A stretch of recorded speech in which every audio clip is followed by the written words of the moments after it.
Hello everyone, welcome to the weekly review of my daughter's 529/Able account, should I say.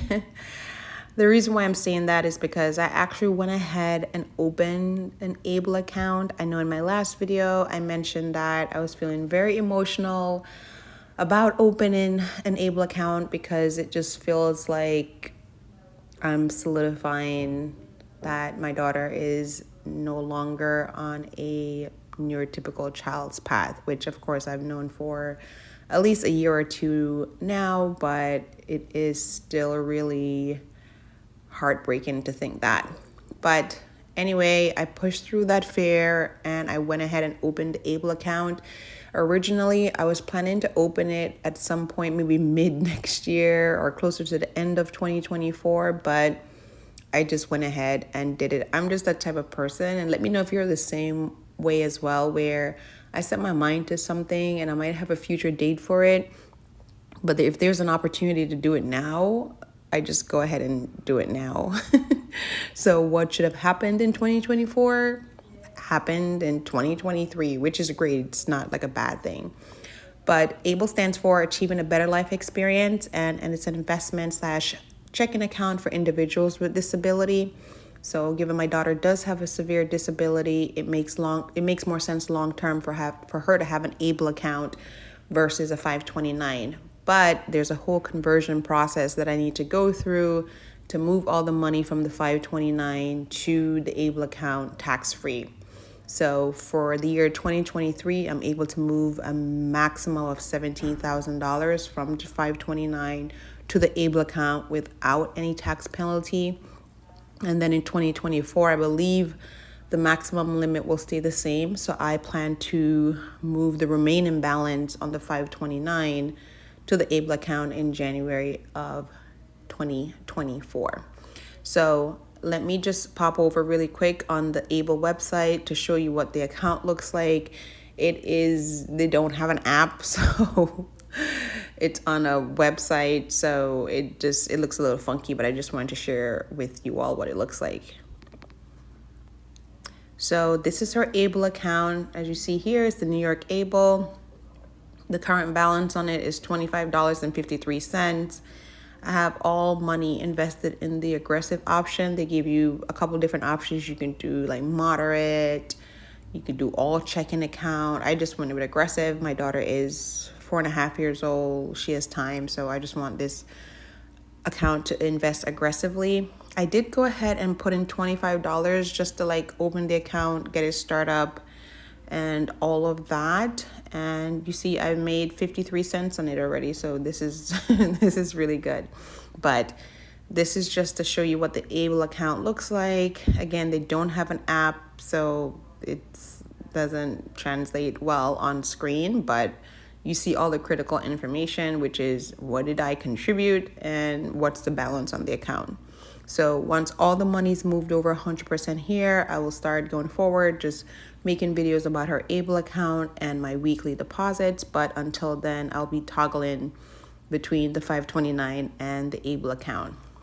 So again, I deposited $25 here for this past week in her ABLE. Let's go back over to the 529. All right, so balance on the account is $30,220.10. And again, if we add in the $25.53 from the ABLE account, her total balance would be $30,245.63. Let's go ahead and look at the deposits for the past week. There was 3 technically. So the $25 that I just showed you, I put into her ABLE account. Then on December 11th, I put in another $25 into her 529. And then on December 14th, I put in $250. So for the week, I put in $300. And for next week, I have $25 set to get deposited into her 529.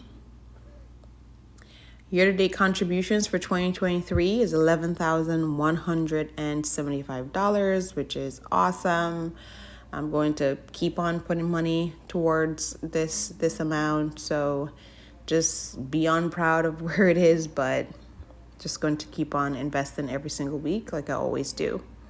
Not sure if I will get anywhere close to this high of a contribution amount for 2024. I highly doubt it, but who knows? Maybe I'll come into some sort of like windfall and I can beef up the, I guess at that point, probably Able account versus the 529. And then if we look at the performance, I've put in approximately $24,700 of my own funds. I've had approximately $5,500 in gains, and that's what brings the balance up to the $30,220. And then all funding gets deposited or gets traded into the growth stock index portfolio. So this is where we are for the 529/Able account. Again, I'm really happy I just pushed through the fear. I pushed through the sadness and just went ahead and opened the Able account. And I've already initiated for the first, in this case, since there's already $25 in the Able account, I can only transfer over $16,975 from this 529 to the Able account, because again, the max you can contribute for 2023 is $17,000. So I've started that process. It's in transit, so that should get completed at some point this year. And then, as I mentioned before, in January of 2024, I'll move over the remaining balance, which should be about I think $13,000 around there. I'll just start the transfer or the conversion process to move the remaining balance over. And then I'm planning by the end of January, all of her money should 100% be in an Able account, and her 529 will be closed. So yeah, but just, I have to just continue working on run a different path. It's hard. It's not what I planned. It's not what I want, but this is the path that you're on, and you have to keep on working on acceptance and embracing it. So I will keep on doing that, but very happy with the performance on the account. We're in the 30s at this point, which is awesome. And stay with me and as we go along this journey every single